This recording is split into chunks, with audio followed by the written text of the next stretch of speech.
എന്തൊരു വലിയ ദൈവജ്ഞാനമാണ് ഈ പുറപ്പാട് 33:16 എന്താ പറയണത്? പരിശുദ്ധാത്മാവിൻ്റെ വചനം എന്താ പറയണത്? അങ്ങ് പോരുന്നില്ലെങ്കിൽ, പറഞ്ഞേ, അങ്ങ് പോരുന്നില്ലെങ്കിൽ അങ്ങ് അങ്ങയുടെ ജനത്തിൽ സംപ്രീതനാണെന്ന് എങ്ങനെ അറിയും? ദൈവം നമ്മുടെ ജീവിതത്തിൽ സംപ്രീതനാണെന്നറിയാൻ only one sign, that sign of presence. ഒരു വചനം മാത്രമേ ഉള്ളൂ, ഒരു അടയാളം മാത്രമേ ഉള്ളൂ. ദൈവം നമ്മുടെ ജീവിതത്തിൽ സംപ്രീതനാണെന്നറിയാൻ ദൈവത്തിൻ്റെ സാന്നിധ്യത്തിൻ്റെ അടയാളം മാത്രമേ ഉള്ളൂ. അപ്പോൾ നിനക്ക് ദൈവത്തിൻ്റെ ഒരു സാന്നിധ്യം കിട്ടിക്കഴിഞ്ഞാൽ, നമുക്കറിയാമല്ലോ, ഉടമ്പടി പോലെ. ഞാൻ അച്ഛനായിട്ട് ഇപ്പോൾ 38 കൊല്ലമായി. 38 വർഷത്തിനുള്ളിൽ എന്തുമാത്രമല്ല, വിദേശത്തും സ്വദേശത്തും നാട്ടിലും എല്ലാം എന്തുമാത്രം ആയിരക്കണക്കിന് ധ്യാനം നടത്തിയിട്ടുണ്ട്. 21 ലക്ഷത്തോളം മനുഷ്യരെ ഞാൻ നേരിട്ട് കണ്ട് സംസാരിച്ച് അവരെ കൗൺസിലിംഗ്, പ്രാർത്ഥന കൗൺസിലിംഗ് നടത്തിയിട്ടുണ്ട്. ഇങ്ങനെയൊക്കെയാണെങ്കിലും ഉടമ്പടി പോലെ സർവ്വജനങ്ങളും, ഇപ്പം കർത്താവിൻ്റെ മനുഷ്യാവതാരവുമായി ബന്ധപ്പെട്ട് നടന്ന മംഗളവാർത്തയിൽ ആദ്യം ദൈവം വെളിപ്പെടുത്തുന്ന സത്യം എന്താണ്? അവൻ്റെ നാമം സകല ജനങ്ങൾക്കും വേണ്ടിയുള്ള, പറഞ്ഞേ, സകല ജനതകൾക്ക് വേണ്ടിയുള്ള സന്തോഷത്തിന്റെ സദ്വാർത്ത ഞാൻ നിങ്ങളെ അറിയിക്കുന്നു. അത് തന്നെ മനസ്സിലാകും സകല ജനങ്ങൾക്ക്, നോട്ട് ഓൺലി ഫോർ ക്രിസ്ത്യൻസ്, പിന്നെ ഫോർ ദ പീപ്പിൾ ടോട്ടാലിറ്റി, എല്ലാ ടോട്ടലായിട്ടുള്ള ആൾക്കാർക്ക് വേണ്ടിയുള്ള ദൈവത്തിൻ്റെ പദ്ധതിയാണ് ക്രിസ്തു. അതുകൊണ്ടാണ് ആരും എവിടെ നിന്ന് വിളിക്കുമ്പോഴും, ഇപ്പം തന്നെ രാജീവ് സദാനന്ദൻ്റെ വിഷയം, അദ്ദേഹം ഈ മകളപ്രതിയാണല്ലോ വന്ന് ഉടമ്പടി എടുക്കണത്, അല്ലേ? പണ്ട് നമ്മൾ 15:2 വായിച്ചില്ലേ യോഹന്നാൻ്റെ സുവിശേഷം? എന്താണ്? കൂടുതൽ സ്നേഹിക്കുന്നവനെ, അല്ലെങ്കിൽ കൂടുതൽ ഫലം തരുന്നതിനെ, അത് കൂടുതൽ ഫലം തരുന്നതിനെ, അത് ദൈവത്തെ സ്നേഹിക്കുന്നവനെ. സ്നേഹം ഒരു ബലമാണല്ലോ, അല്ലേ? ഗലാത്യർ 5:22 നമ്മൾ വായിച്ചു. പരിശുദ്ധാത്മാവിൻ്റെ ബലങ്ങൾ എല്ലാവർക്കും അറിയാം.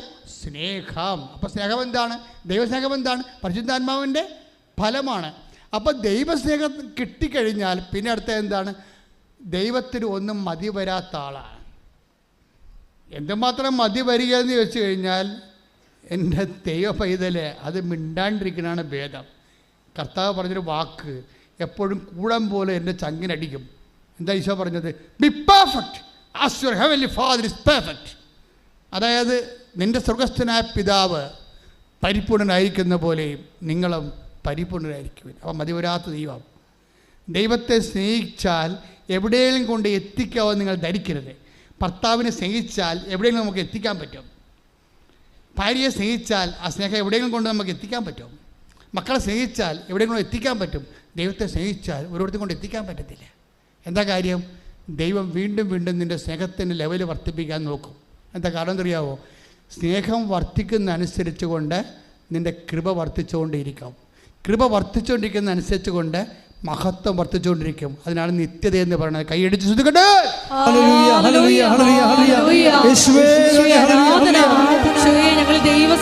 നമുക്ക് ഈ ഉൽപ്പത്തി നിങ്ങൾക്ക് എൻ്റെ മക്കളെ അച്ഛൻ പറയണത് വെള്ളം ചേർക്കാത്ത കർത്താവിൻ്റെ മനസ്സാണ്, വചനമാണ്. എന്ന് വെച്ച് കഴിഞ്ഞാൽ നിങ്ങൾ വിശുദ്ധിയിലേക്കും വിശ്വാസത്തിലേക്കും ദൈവസ്നേഹത്തിലേക്കും വരുമ്പോൾ നിങ്ങൾ ഓർക്കും, ഞാൻ ഓക്കെ ആണല്ലോ, എനിക്ക് ദൈവസ്നേഹമുണ്ടല്ലോ, ഞാൻ ഓക്കെ ആണല്ലോ, എനിക്ക് വിശ്വാസമുണ്ടല്ലോ. പക്ഷെ ദൈവം ഓക്കെ അല്ല. ദൈവം എന്താ പറയണത്? ദൈവം 15 വർക്കൗട്ട് ചെയ്യും. എന്താ പറയണത്? ഫലം തരുന്നതിന് കൂടുതൽ ദൈവസ്നേഹം ഉള്ളതിന് കൂടുതൽ ദൈവസ്നേഹം ഉണ്ടാകാൻ വെട്ടി ഒരുക്കും. രാജീവ് സദാനന്ദന് എന്താ പറ്റിയത്? ജനിച്ച കുഞ്ഞ്, അവനെ എന്ത് പറ്റി? അവന് വെട്ടി കിട്ടിയ പോലെയായിപ്പോയി. എന്താ കാര്യം? അവന് ഫിക്സാ, ബ്രെയിൻ വർക്ക് ചെയ്യുന്നില്ല. അപ്പോൾ അവൻ എന്ത് ചെയ്യും? അവന് ഉടമ്പടി എടുക്കാൻ ഒരു അവസരമായത്. അത്രയും നേരം അവന് കേവല ദൈവസ്നേഹം ഉണ്ടായിരുന്നു. നിങ്ങൾക്ക് പലർക്കും കേവല ദൈവസ്നേഹം ഉണ്ടെങ്കിൽ, നിങ്ങളെ കേവല ദൈവസ്നേഹം ഉണ്ടായിട്ട് നിങ്ങൾ ഉടമ്പടിയിലേക്ക് ദൈവം വിളിക്കുമ്പോൾ ദൈവമാണ് വിളിക്കുന്നത്. ഉപരി ദൈവസ്നേഹത്തിലേക്ക് വിളിക്കാൻ വേണ്ടിയുള്ള ദൈവത്തിൻ്റെ വിളിയാണ് നിന്നെ നിത്യതയ്ക്ക് തിരഞ്ഞെടുക്കുന്നു എന്നാണ് എൻ്റെ അർത്ഥം. ശ്രദ്ധിക്കട്ടെ.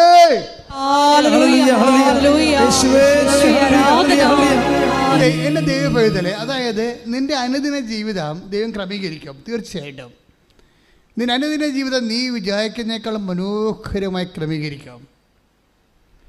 പക്ഷെ നിനക്ക് ദൈവസ്നേഹം വളരാനുള്ള സാധ്യതയുണ്ടെങ്കിൽ, അത് നിനക്ക് നൽകാനുള്ള സൗകര്യവും സമയവും ഇതാണെങ്കിൽ, ദൈവം ഇപ്പോഴേ വെട്ടത്തോളം നിന്നെ. നീ വിചാരിക്കരുത് വയസ്സായി കഴിയുമ്പോൾ ദൈവത്തെങ്കിലേക്ക് വരാമെന്ന്. ദൈവത്തിന് വേണ്ട, മനസ്സിലായില്ലേ? നീ വിചാരിക്കണം പലർക്കും സംഭവം. അതുകൊണ്ടാണ് യുവാവേ, take the word of God, യുവാവേ നീ നിൻ്റെ യൗവനത്തിൽ തന്നെ നിൻ്റെ ദൈവത്തെ അറിയുക എന്ന് വെച്ച് കഴിഞ്ഞാൽ വന്ന് വെട്ടിമടിക്കാനാണ് ഈ പറയണത്. മനസ്സിലായില്ലേ? യുവാവേ, അതായത് നീ നിൻ്റെ മക്കളെ ചില പറയത്തില്ലേ, ചില ഈശോയോട് ഓരോരുത്തരും ഈശോ വിളിക്കുമ്പോൾ പറയും, ഞാൻ പെണ്ണ് കെട്ടി, എനിക്ക് ഭാര്യയെ നോക്കാൻ പോകണം, ഭർത്താവിനെ നോക്കാൻ പോകണം, ഞാൻ ഏറെ കാളകളെ വാങ്ങിച്ചു, എനിക്ക് ഉഴുത് നോക്കാൻ പോകണം എന്നൊക്കെ പറയത്തില്ലേ. നീ പോയി പെണ്ണ് നോക്കണമെന്ന് പറയും. നിന്നെ ആരും വിളിച്ചെന്ന് ചോദിക്കും. അങ്ങനെ സ്വന്തം എന്താ പോർട്ട്ഫോളിയോ ഉള്ള ആൾക്കാരെ ദൈവത്തിന് ആവശ്യമില്ല. നിങ്ങൾ ആ സ്വന്തം പോർട്ട്ഫോളിയോ ആവശ്യമുള്ള ആൾക്കാരില്ലേ, അവരെ നിങ്ങൾ വരുമ്പോൾ തന്നെ അറിയാം. ചിലപ്പോൾ നക്കാപ്പിച്ച വല്ല അനുഗ്രഹങ്ങളൊക്കെ തന്ന് വിട്ടേച്ച് ചാപ്റ്റർ ക്ലോസ് ചെയ്ത് കളയും. കാര്യം ഈ സാധനത്തെ കൊണ്ടുപോയിട്ട് കാര്യമില്ലെന്ന് ദൈവത്തിന് അറിയാം.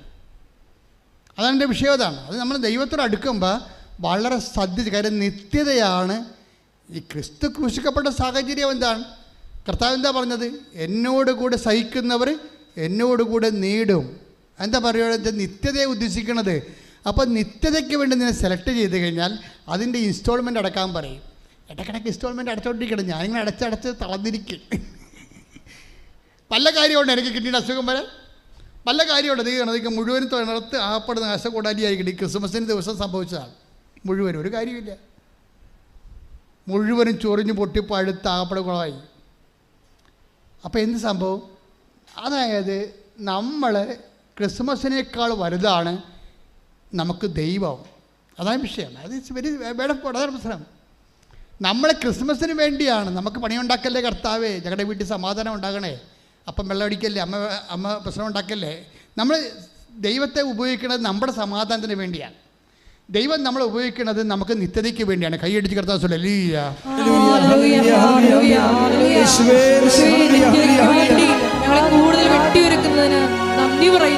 ദിവ്യകാരുണ്യത്തിന് ആരാധനയും സ്തുതിയും പുകഴ്ചയും.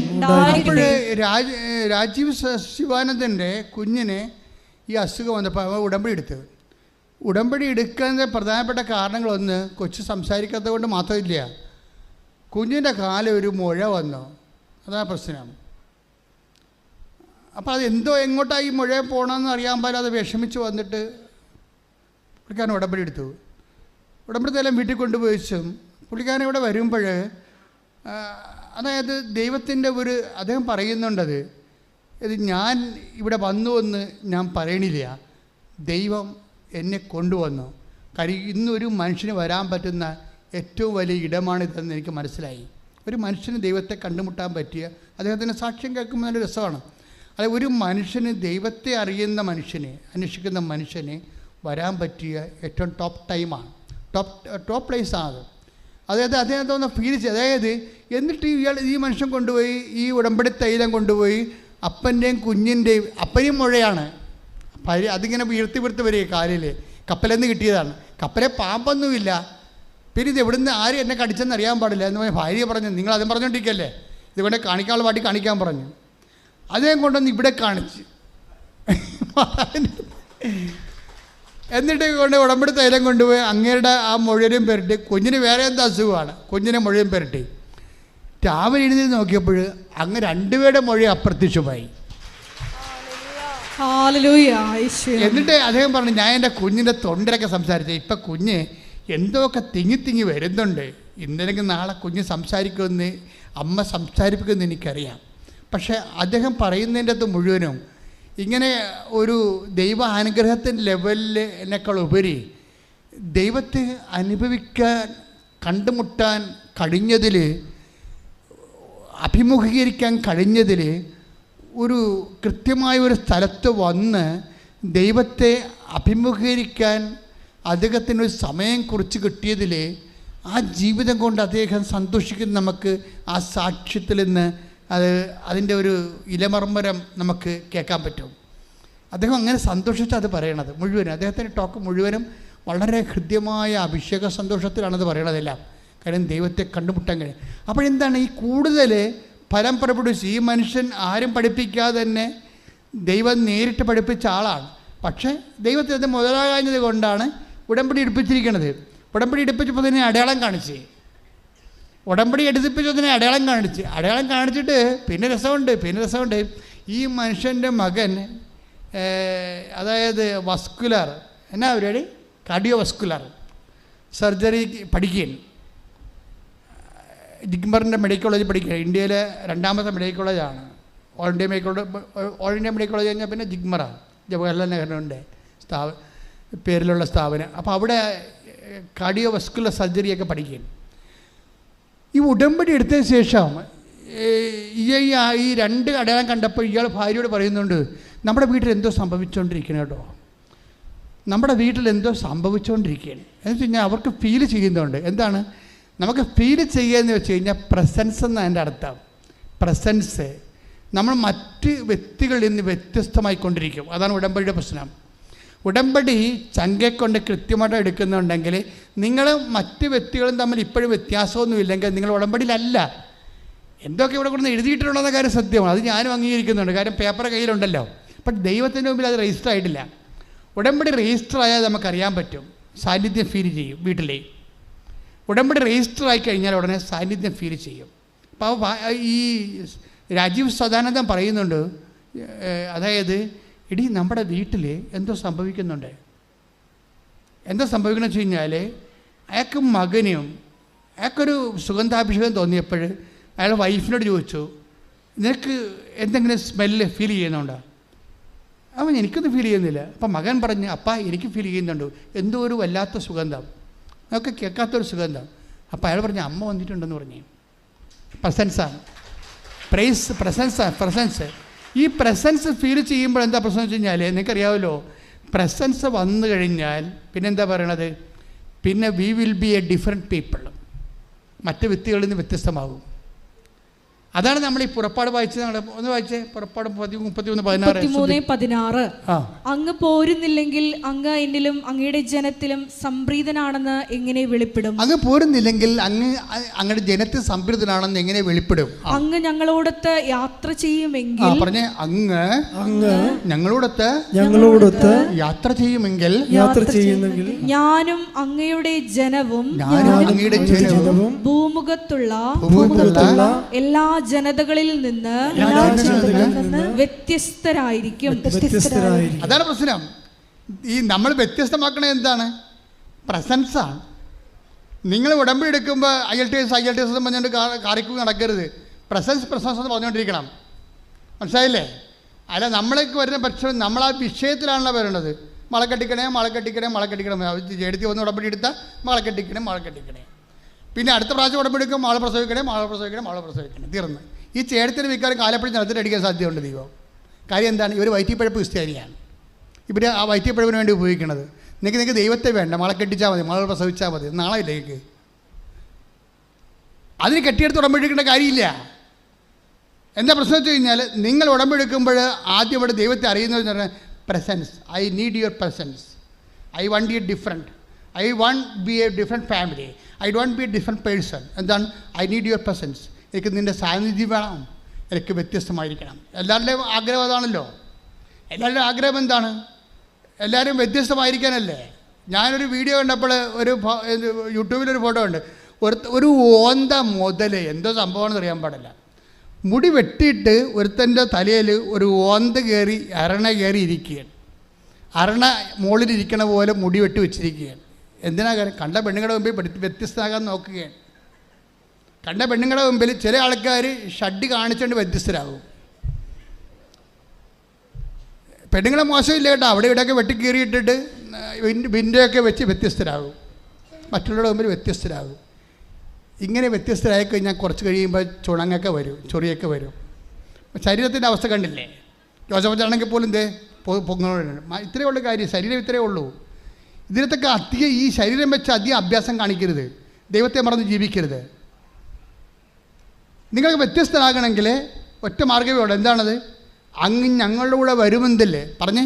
അങ്ങ് ഞങ്ങളുടെ കൂടെ വരുമെങ്കിൽ ഭൂമുഖത്തുള്ള എല്ലാ മനുഷ്യരെക്കാളും, അല്ല നിന്റെ കോളേജിലുള്ള ആൾക്കാരെക്കാളല്ല, അല്ലെങ്കിൽ നിന്റെ കമ്പനിയിലുള്ള ആൾക്കാരെക്കാളല്ല.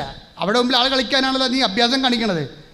ദൈവത്തിന് ഒരു വലിയ ബ്രോഡർ പെർസ്പെക്റ്റീവാണ് ഉള്ളത്. അങ്ങ് ഞങ്ങളിവിടെ വരികയാണെങ്കിൽ പറഞ്ഞേ, അങ്ങ് ഞങ്ങളോട് കൂടെ ഭൂമുഖത്തുള്ള എല്ലാ മനുഷ്യരെക്കാൾ ഞങ്ങൾ വ്യത്യസ്തരായിരിക്കും.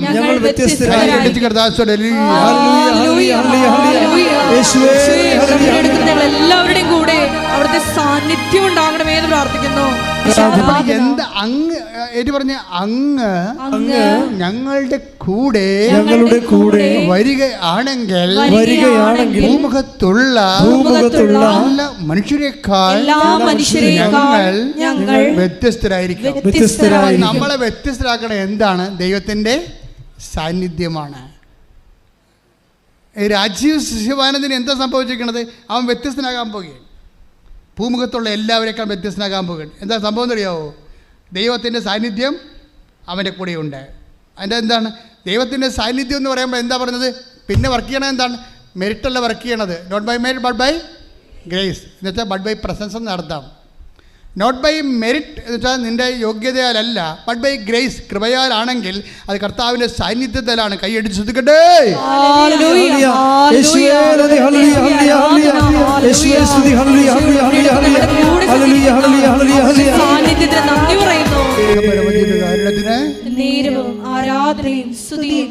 പരിശുദ്ധ പരമദിവ്യകാരുണ്യത്തിന് സംഖ്യ 14:24 ശ്രദ്ധിക്കട്ടെ. Hallelujah hallelujah hallelujah hallelujah hallelujah യേശുവേ നന്ദി, യേശുവേ സ്തുതി. Hallelujah hallelujah hallelujah hallelujah hallelujah. സംഖ്യ 14:24 സംഖ്യ 14:24 എന്നെ നിന്ദിച്ചവരാരും പറഞ്ഞു. എന്നെ നിന്ദിച്ചവരാരും അത് കാണുകയില്ല, എന്നാൽ എന്റെ ദാസനായ കാലേബിനെ അവൻ ഒറ്റുനോക്കിയ ദേശത്തേക്ക് ഞാൻ കൊണ്ടുപോകും. അവന്റെ സന്തതികൾ അത് കൈവശമാക്കും. എന്തെന്നാൽ അവനെ നയിച്ച ചൈതന്യം വ്യത്യസ്തമാണ്. അവൻ എൻ്റെ പൊന്നുമക്കളെ, ഇതാണ് ഉടമ്പടി ഇന്ന് വരെ വെളിപ്പെടുത്താത്ത ഏറ്റവും ടോപ്പ് റെവലേഷൻ. എത്രയാണിത്? സംഖ്യ 14:24 മനസ്സിൽ കുറിച്ചുണ്ട്. സംഖ്യ 14:24 ഒന്ന് ഏറ്റു പറഞ്ഞ ആ വചനം. എന്തെന്നാൽ അവനെ നയിച്ച ചൈതന്യം വ്യത്യസ്തമാണ്. വീണ്ടും പറയാനുണ്ട് വ്യത്യസ്തമാണെന്ന് പറയുന്നുണ്ടല്ലോ. എന്തുകൊണ്ടാണ്? കലേബിനെ നയിച്ച ചൈതന്യം പണ്ട് മോശയോട് പറഞ്ഞില്ലേ? മോശയോട് എന്താ പറഞ്ഞത്? അങ്ങ് ഞങ്ങളുടെ കൂടെ പോരുന്നെങ്കിലേ ഞങ്ങൾ ഭൂമുഖത്തുള്ള എല്ലാ ജനതയെക്കാളും ഞങ്ങൾ വ്യത്യസ്തരായിരിക്കും. അപ്പോൾ പ്രസൻസാണ്. ഈ പ്രസൻസ് ആരുടെ കൂടെ ഉണ്ട്? കലേബിൻ്റെ കൂടെ ഉണ്ട്. കാലേബ് ആരാണ്? കാനാൻ ദേശം ഒറ്റുനോക്കാൻ പോയ മോസസ് അയച്ച 2 പേരുടെ കൂട്ടത്തിൽ ജോഷുവയുടെ കൂട്ടത്തിലുള്ള ഒരാളാണ് കാലേബ്. കാലേബിൻ്റെ കൂടെ വേറെ 3 പേരുണ്ട്. അവന്മാർ ഇതുപോലെ ഒറ്റുനോക്കാൻ പോയതാണ്. ഇവർ കീഴടക്കാൻ പോകുന്ന സ്ഥലങ്ങൾ നേരത്തെ പോയി അവിടെ എത്ര പട്ടാളമുണ്ട്, ആ ദേശം കോട്ട കെട്ടി ഭദ്രമാണോ, അവർക്ക് കാലാളപ്പട എന്തുമാത്രമുണ്ട്, കുതിരപ്പട എന്തുമാത്രമുണ്ട്, ഇതെങ്ങനെ ഒറ്റുനോക്കിയ ഉദ്ദേശം ഇതാണ്. അവിടെ വയലെങ്ങനെ ഉണ്ട്, അവിടെ മുന്തിരിത്തോട്ടങ്ങൾ എങ്ങനെ ഉണ്ട്, ഒലിത്തോട്ടങ്ങൾ എങ്ങനെയുണ്ട്, ഇതൊക്കെ വന്ന് ഇവിടെ ഈ സ്റ്റാറ്റിസ്റ്റിക്സ് പറയണം. അതിനാണ് ഒറ്റ നോക്കാൻ പോണത്. അവിടെ ചെന്നപ്പോൾ തന്നെ ആദ്യത്തെ 3 പേര് അവിടെ ചെന്നപ്പോൾ തന്നെ പണിയായി. കാര്യം ഹെബ്രോണിൽ പണ്ട് താമസിച്ചിരുന്ന അനാർക്കിൻ്റെ മല്ലന്മാർ, ഭൂമിയിലെ മല്ലന്മാരുണ്ട്. 8 അടിയൊക്കെ ഉള്ള ഗോലിയാത്ത് ടൈപ്പ് പാർട്ടിയുണ്ട് ഫിലിസ്തീൻസിൻ്റെ. അതുപോലെ അണ്ണന്മാരവിടെ കണ്ട്. അപ്പം തന്നെ ഇവന്മാരുടെ മുട്ടും കൈയും കാര്യമൊക്കെ വിറക്കാൻ തുടങ്ങി. ഈ വലിയ ആൾക്കാരുടെ മസിൽ കണ്ടപ്പോൾ പേടിച്ചു പോയി. പേടിച്ച് 3 പേര് ആദ്യമേ തന്നെ 4 കാലേബിന് ഓടി നാട്ടിലെത്തിയിട്ട് പറഞ്ഞ് നമുക്കൊക്കെ പറ്റത്തില്ല, അവന്മാർ എലി അപ്പം തിന്നണ പോലും നമ്മളെ തിന്നു കളയെന്ന് പറയും. മോസസ് മിണ്ടിയില്ല. വേറെ 2 പേരെ വിട്ടിട്ടുണ്ടല്ലോ. അരുവി ഡിഫറെൻ്റ് ആയിട്ടുള്ള വേറെ 2 പേരെ വിട്ടിട്ടുണ്ട്. എല്ലാവരും ഉടമ്പടി എടുത്തിട്ട് കാര്യമില്ല. അരുവി ഡിഫറെൻ്റ് ആകണം. അരുവി ഡിഫറെൻ്റ് ആയ വേറെ 2 പേരെ വിട്ടിട്ടുണ്ട്. കാലേബിന് വിട്ടിട്ടുണ്ട്. കാലേബ് വരട്ടെന്ന് പറയും. കാലേബും ജോഷുവും കൂടെ വന്നിട്ട് കാലേബ് പറയും അവന്മാർ മല്ലന്മാരാണ്, പക്ഷേ നമ്മുടെ കർത്താവ് അവരെ നമുക്ക് ഏൽപ്പിച്ചു തരും. കൈയടിച്ച്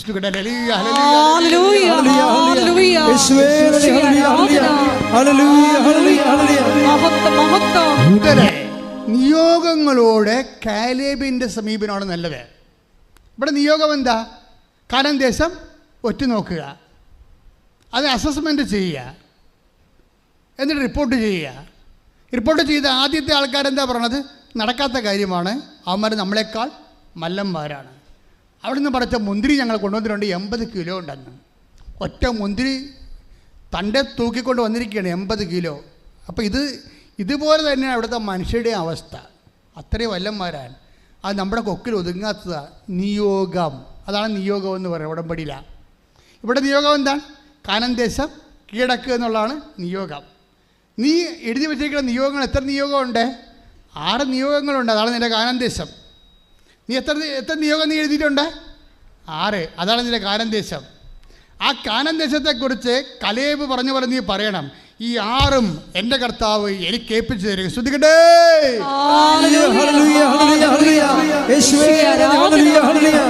മഹത്വം